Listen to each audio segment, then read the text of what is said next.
Dispara, o coração acelera, a gente fica com a voz embargada. Quando é que iríamos imaginar um inocente, uma criança de apenas 5 anos de idade seria a vítima de um incêndio residencial nessa área de ocupação às margens do contorno leste? Quando você vê uma disputa, quando você vê uma reintegração de posse, famílias que estão ali, muitas vezes levadas a adquirir uma área que elas não conhecem nem a procedência. Quando você vê membros de facções criminosas se aproveitando de tudo isso para lucrar, para ganhar dinheiro em cima de vidas de pessoas que buscam um pedaço de chão para construir um teto, para ter um mínimo de dignidade. Você jamais imaginaria que uma criança de 5 anos seria a vítima e ainda perder a vida no meio de um incêndio. No primeiro instante veio a informação de que teria ocorrido uma descarga elétrica, um cabo teria estourado. Mas conforme as imagens iam chegando, conforme as informações iam sendo compartilhadas pela polícia e pelo Corpo de Bombeiros, nossos corações iam sendo dilacerados. Nosso 007, Rafael Ávila, está no local neste momento para trazer todas as informações. O que diz a investigação sobre esse triste acontecimento? Rafael Ávila, por educação, porque dizer bom dia para você que está aí olhando para o local da tragédia, olhando para o local que há 24 horas tinha uma criança inocente aí atrás dessa cerca brincando, com a expectativa do papazinho, do almoço, a expectativa de brincar mais à tarde. E agora a gente olha para o local de um desfecho trágico. Bom dia, Rafael. Bom trabalho para você. Bom dia, Daniel. Bom dia para todos que acompanham o Cadeia nesta manhã. Estamos exatamente no ponto onde aconteceu essa tragédia.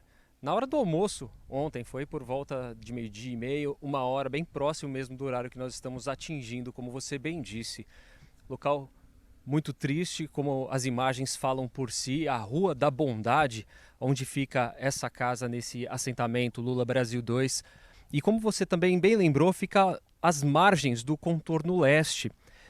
Para a gente situar um pouco mais como que é esse assentamento, vou pedir para o Marcos Xavier, que inclusive estava ontem também junto com o nosso repórter Diego, mostrando toda essa situação triste, mostrar ao redor aqui como são as casas nesse loteamento. A maioria das casas, Daniel, elas são de alvenaria ou de madeira. Algumas são também mescladas com alvenaria e madeira.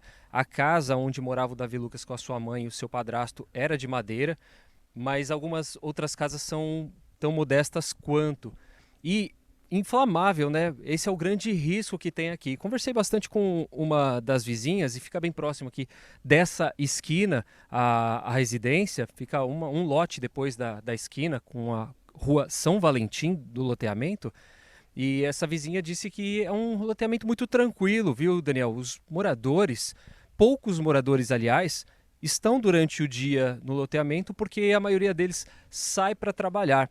E essa moradora que praticamente mora de frente contou pra gente que ela tinha um compromisso na hora do almoço e precisou sair. E ainda ouviu o Davi conversando com alguém. Ela acredita que seja por telefone, porque ela ouvia ele falar alto, mas ela ainda ouviu a criança alguns minutos ou momentos antes de toda a tragédia acontecer. Nós passeamos, demos uma volta aqui pela localidade para conhecer mais um pouco desse loteamento. Os moradores, eles têm água vinda de poços, a energia eles também não pagam. Alguns têm a casa alugada, outros compraram o loteamento aqui. E a gente tá pegando mais informações. A mãe do Davi Lucas, que ontem também nós mostramos aqui, conversou com a nossa equipe, ela nesse momento está no velório da criança, que acontece no Três Barras, até às 13 horas até a 1h da tarde. Depois o corpo será sepultado no Parque Cuiabá. E nesses primeiros momentos a mãe do Davi Lucas está ficando na casa do seu sogro atual, né? O padrasto do Davi, o atual companheiro da mãe dele. A gente apurou também com o delegado em relação a ouvir as pessoas, a ouvir as testemunhas, a ouvir a mãe do Davi Lucas, e o delegado Nilson Farias, que esteve ontem aqui, comentou que ele primeiro ouvirá as testemunhas que estiveram no local para dar seguimento nas investigações, Daniel.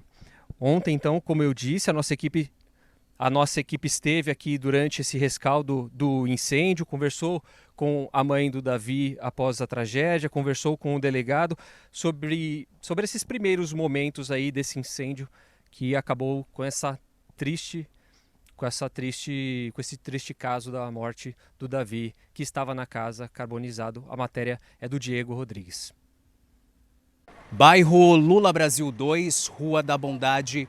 E infelizmente uma tragédia. Uma criança de apenas 5 anos de idade perdeu a vida dentro desta residência. A residência foi completamente tomada pelo fogo. E a vítima, Davi Lucas Oliveira Santos, de apenas 5 anos de idade. Era por volta de 2h da tarde quando a mãe do Davi Lucas, a dona Andréa Cristina, percebeu um estouro dentro de casa. Ela só viu as chamas tomando conta da residência. Desmaiou e depois não conseguiu pegar o filho que estava também dentro da casa no momento deste acidente. Ela conversou com a nossa equipe de reportagem e deu detalhes a respeito desta tragédia que mobilizou todos os moradores aqui do Lula Brasil 2. O quarto só fez um estouro pra cima. Eu desmaiei na hora, eu lembro que o rapaz me puxou. Me arrastou até aqui na frente de casa. Aqui. A hora que eu acordei já estava tudo queimado. Na hora que eu vi a explosão, só escutei ainda o grito, mãe! Eu acho que é a hora do barulho da explosão, ainda ele me gritou, né? E o fogo foi muito rápido? Foi tão rápido, porque a hora que eu acordei, ele já não tinha mais nada, moço. Já estava tudo queimado, o teto, tudo. A equipe da Politec faz aqui o atendimento para retirar o corpo do pequeno Davi Lucas, que ficou então aí queimado nesta residência. Nós conversamos também com o tenente-coronel do Corpo de Bombeiros, tenente-coronel Alex, que falou sobre os primeiros atendimentos, as primeiras horas que souberam dessa ocorrência, as equipes souberam dessa ocorrência e já vieram até aqui no local. Chegou primeiramente a guarnição nossa do Cochipó, que foi acionado, que chegou primeiro aqui no local, né, com o caminhão de combate a incêndio, e infelizmente quando chegou aqui o fogo já tinha consumido toda a casa, toda a residência. Então a gente pôde confirmar ali que é realmente uma criança, né, um menino. Segundo a mãe, ele tem 5 anos de idade, né. A gente também tinha algumas informações que poderia ter outras vítimas também. A nossa equipe fez um rescaldo ali inicialmente e não encontrou nenhum outro corpo. Nesse primeiro momento, sim, foi identificado porque a panela de pressão está quebrada. Então, provavelmente, a panela de pressão ficou ali. Era um fogão adaptado, né, no chão. Então, ela deve ter superaquecido e explodiu.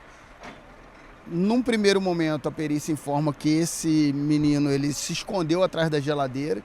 Então, acredito que após a explosão ele se escondeu.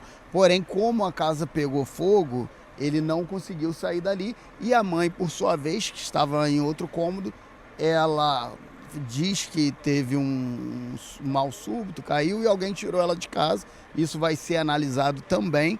Mas, de qualquer forma, ela sai da residência e não consegue retirar essa criança que acaba morrendo queimada ali. Mas tudo indica que foi a explosão da panela de pressão, porque o botijão de gás continuou intacto, né? E a panela está rachada. Então, mesmo que tivesse pego fogo na casa e a panela tivesse aberta, ela não iria rachar. Então, certamente foi a panela de pressão. As mazelas, né?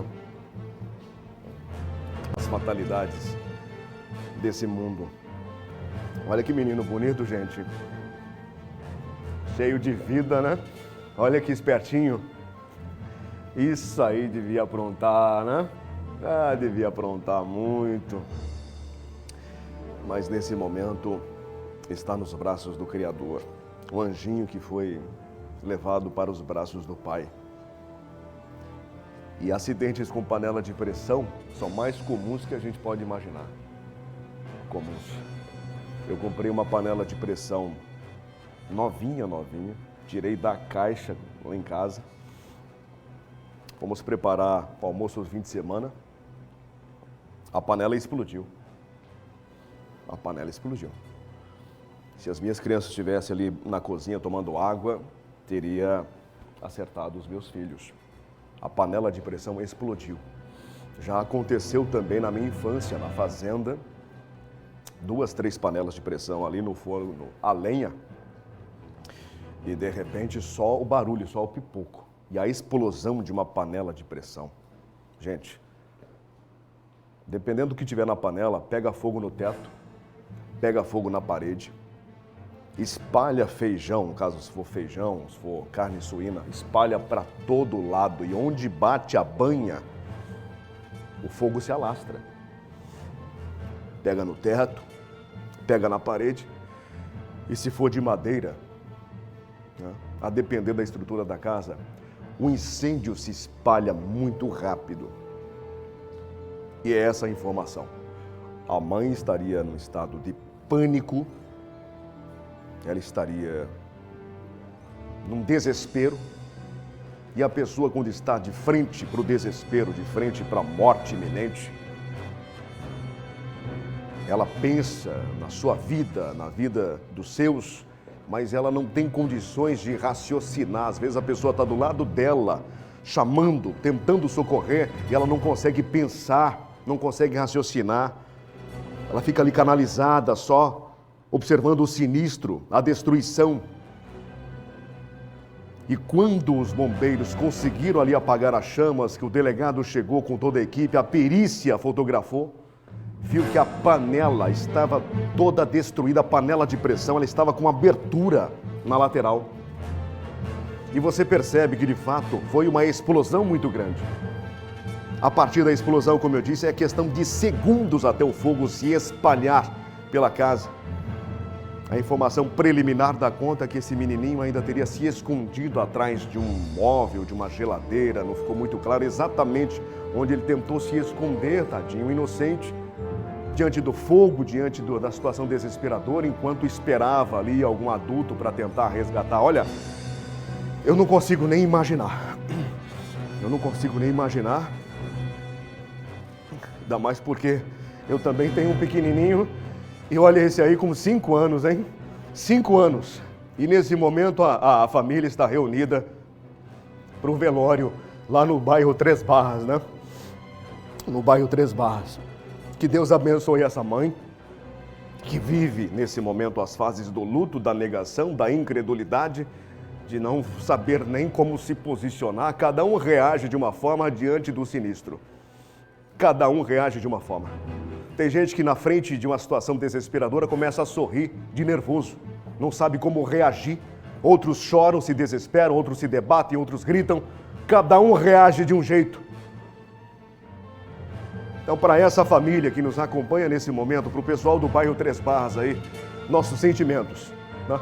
Nossos sentimentos. Que Deus conforte os corações de vocês e que dê forças para superar esse momento de despedida e de profunda tristeza. De profunda tristeza. Olha essa história de panela de pressão. Eu já testemunhei cada uma. É panela de pressão aqui, né? Panela de pressão em curto-circuito. Realidades aqui em Mato Grosso acontece, vou dizer com certa frequência, mas acontece. E aquecedor. Famílias que improvisam aquecedores, famílias pobres que improvisam aquecedores no sul do Brasil. E ali você tem um incêndio, a destruição, pessoas que perdem a vida por conta de aquecedores improvisados.